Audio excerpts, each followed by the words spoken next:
Hello hi everyone, this is Nikhil Dubey. Welcome to simple वाली पढ़ाई।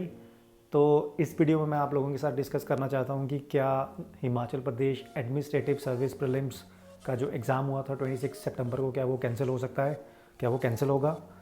सबसे पहले तो मैं बात करना चाहता हूं कि जो हरियाणा सिविल सर्विसेज प्रीलिम्स 2021 का एग्ज़ाम हुआ था 12 सितंबर 2021 को, वो पेपर जो था वो लीक हो चुका था और ये काफ़ी बड़ा घोटाला सामने आया है। और जब कट ऑफ 68.50 गई थी तो डेफिनेटली मुझे थोड़ा सा डाउट हुआ था, बिकॉज पेपर इतना भी इजी नहीं कह सकते आप। पेपर को मैं फिर भी मॉडरेट बोलूँगा, मॉडरेट टू टफ। और जब कट ऑफ 68.50 गया था जनरल कैटेगरी का, तो तभी डाउट्स क्रिएट हो गए थे कि कुछ ना कुछ तो गड़बड़ है।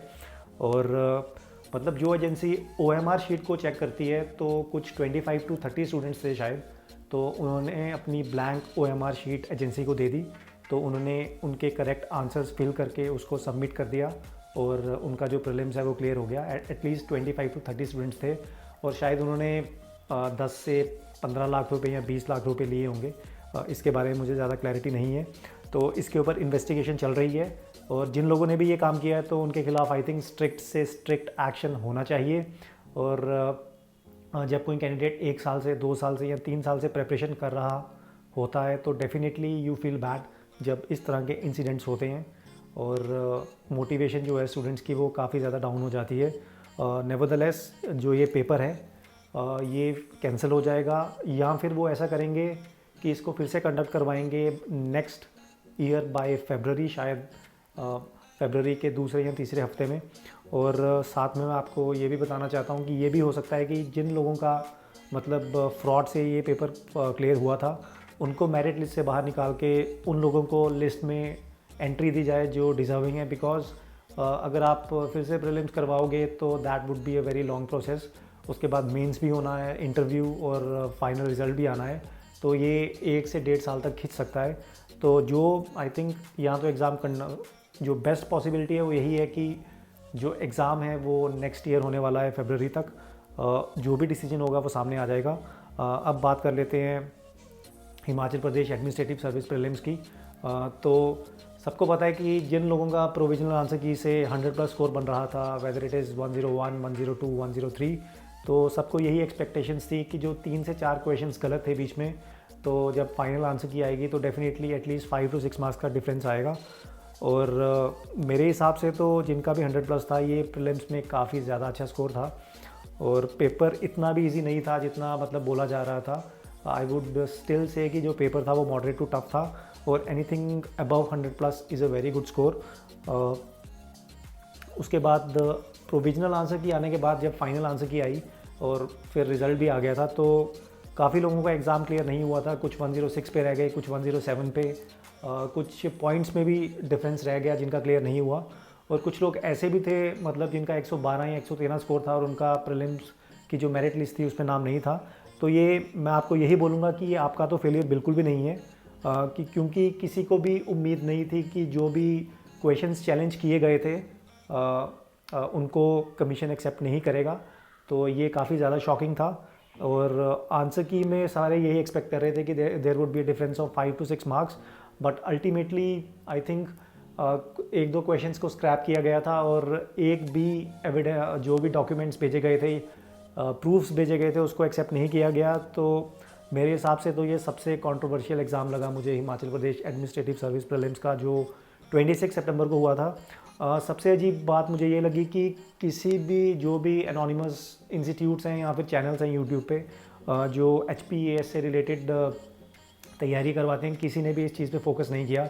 तो मैं इस चीज़ से काफ़ी ज़्यादा हैरान था। उसके बाद मैं ये भी कहना चाहता हूँ कि आपको RTI फाइल करनी चाहिए थी, या फिर आप अभी भी कर सकते हो, अभी भी देर नहीं हुई है। बिकॉज जो रिज़ल्ट था वो दैट वाज डिक्लेयर्ड ऑन 2 या 3 नवंबर आई गेस।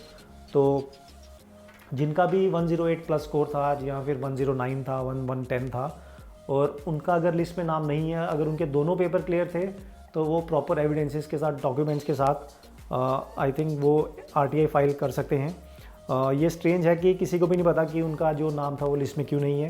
तो मुझे नहीं पता कि पीछे पर्दे के पीछे कमीशन में क्या हो रहा है, नो वन नोज़।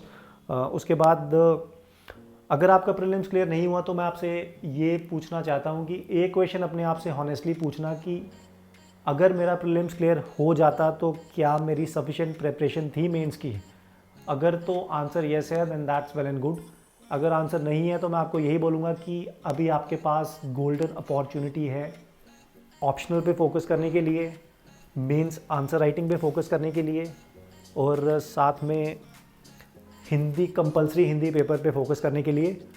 ऑप्शनल अगर आपने अभी तक सेलेक्ट नहीं किया है तो आपको सेलेक्ट कर लेना चाहिए, और अगर कर लिया है then that's well and good, because आप 3 से 4 महीने ऑप्शनल पे फोकस कर सकते हो, और ये आपको नेक्स्ट ईयर जो प्रीलिम्स होगा और उसके बाद जो मेंस होगा उसमें काफ़ी ज़्यादा हेल्पफुल होगा। उसके बाद आंसर राइटिंग की प्रैक्टिस होना भी काफ़ी ज़्यादा ज़रूरी है। अगर आपने सिलेबस कंप्लीट कर लिया है तो कुछ आंसर्स लिख के देखो, या फिर आप कोई भी कोचिंग इंस्टीट्यूट ज्वाइन कर सकते हो मेंस आंसर राइटिंग के लिए। इससे आपको एक ये होगा कि आपको एक हैबिट बनेगी आंसर राइटिंग की, और साथ में जो आपको क्या आप गलतियां कर रहे हो आंसर राइटिंग में वो तभी पता चलेगा जब आप आंसर्स को रियली लिखोगे। उसके बाद जो हिंदी का पेपर है वो इतना ईजी नहीं है जितना वो दिखता है, तो आपको डेफिनेटली कंपलसरी हिंदी पेपर में भी फोकस करना है। आप कोई बुक भी रेफ़र कर सकते हो, अगर आप कोई कोचिंग लेना चाहते हो आप वो भी कर सकते हो, तो ये आपका खुद का डिसीजन होगा, जो आपको सही लगता है वो कर सकते हो। उसके बाद अगर प्रीलिम्स क्लियर नहीं हुआ है तो बिल्कुल भी घबराने की ज़रूरत नहीं है, बिकॉज न्यू वैकेंसीज़ आने वाली है। ये सुनने में आ रहा है कि जो नायब तहसीलदार की जो वैकेंसीज़ हैं मे बी वो बाय दिस मंथ या फिर बाय दिसंबर आ जाएगी। आई थिंक अभी तक कोई ऑफिशियल नोटिफिकेशन नहीं आई है, सो नायब तहसीलदार पे आप फोकस कर सकते हो। उसके बाद HP एलाइड सर्विसेज की जो नोटिफिकेशन है बाय फरवरी या मार्च तक या मे बी अप्रैल तक आ जाएगी, तो उस पर भी आप फोकस कर सकते हो। उसके बाद हिमाचल प्रदेश का असिस्टेंट कंजर्वेटर फॉरेस्ट एग्ज़ाम होता है, आप उस पर भी फोकस कर सकते हो। तो ये कुछ हैं। इनफैक्ट आप UPSC का एग्ज़ाम भी दे सकते हो जो नेक्स्ट ईयर शेड्यूल्ड है जून में, तो आपके पास एम्पल अपॉर्चुनिटीज़ हैं, आप इन चीज़ों पे फोकस कर सकते हो। सो जो भी हुआ प्रीलिम्स में यार उसको भूल जाओ और आपको आगे फोकस करना है।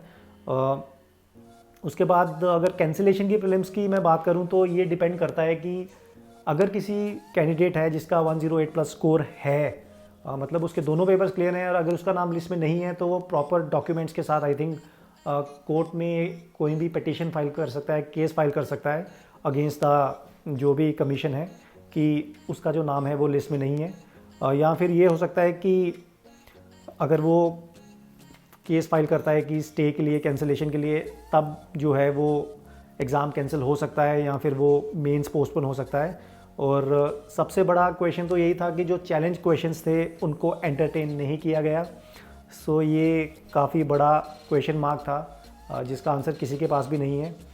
तो यही है कि ये डिपेंड करता है कि जो भी कैंसिलेशन है हिमाचल प्रदेश एडमिनिस्ट्रेटिव प्रीलिम्स की, ये इसी पॉसिबिलिटी पे डिपेंड करता है कि अगर किसी ने केस फाइल किया हो, किसी मतलब ऑथेंटिक कैंडिडेट ने जिसको लगता है कि उसका जो स्कोर था वो जेन्युइन स्कोर था, दैट इज़ 108 प्लस, और उसने प्रॉपर डॉक्यूमेंट्स के साथ अगर कुछ फाइल पिटीशन की है तो उस केस में एक पॉसिबिलिटी बन सकती है। तो मैं आपको यही बोलूँगा कि अगर आपका प्रीलिम्स क्लियर नहीं हुआ है तो ये आपका फेलियर बिल्कुल भी नहीं है, डोंट बी अपसेट। आपने देखा कि हरियाणा सिविल सर्विसेज प्रीलिम्स में कितना बड़ा घोटाला हुआ, तो नो वन नोज़ कि मतलब उन क्वेश्चंस को क्यों एंटरटेन नहीं किया गया। अगर उन क्वेश्चंस को एंटरटेन किया जाता तो definitely I think 5 to 6 marks का डिफरेंस आ जाता, और जिनका भी 102 था या 103 था तो वो तो क्लियरली उस कट ऑफ को क्रॉस कर जाते जो 108 था जनरल कैटेगरी के लिए। सो डेफिनेटली ये सबके लिए सरप्राइजिंग फैक्टर था, और मैंने कभी भी एक्सपेक्ट नहीं किया था कि HPES एग्ज़ाम में ऐसा होगा, क्योंकि हिमाचल प्रदेश एक ऐसी स्टेट है जो अपनी मतलब हॉनेस्टी के लिए जानी जाती है, जो अपनी अकाउंटेबिलिटी, ट्रांसपेरेंसी के लिए जानी जाती है। और जब इस तरह से इंसिडेंट्स होते हैं तो स्टूडेंट्स का जो मोरल है वो काफ़ी ज़्यादा डाउन होता है। तो मैं आपको यही बोलूँगा कि आपको ऑप्शनल पे फोकस करना है, और साथ में आपको कंपलसरी हिंदी पेपर पे भी फोकस करना है, और आपको मेंस आंसर राइटिंग पे फोकस करना है। ये मैंने आपको कुछ एग्ज़ाम्स बताए हैं, आप इसको फिर से देख सकते हो। ये रहा, ये कुछ एग्ज़ाम्स हैं जो आगे शेड्यूल्ड हैं या फिर जिनकी नोटिफिकेशन आने वाली हैं, तो बिल्कुल भी अपसेट नहीं होना है, बी ऑप्टिमिस्टिक। और जो प्रीलिम जो भी ये स्टेट PSC के एग्ज़ाम होते हैं इसमें जो मेन जो मंत्र होता है सफलता का वो यही होता है कि आपको कंसिस्टेंटली प्रिपरेशन करते रहना होता है, तभी आपको रिजल्ट्स मिलते हैं। अगर आप ऐसे छोटे मोटे इंसिडेंट से प्रिपरेशन करना बंद कर दोगे तो definitely you will land nowhere. तो मैं आपको यही बोलूँगा कि आपको अपनी प्रिपरेशन कंटिन्यू रखनी है, अपनी पढ़ाई को कंटिन्यू रखना है, और ये 3-4 महीने आप अपने मेंस पे फोकस कर सकते हो। इससे अच्छा मौका आपको नहीं मिलेगा। तो इस वीडियो को इतना ही रखते हैं। Till then it's me Nikhil Dubey signing off. अपना ख्याल रखो, stay safe, stay healthy. Thank you.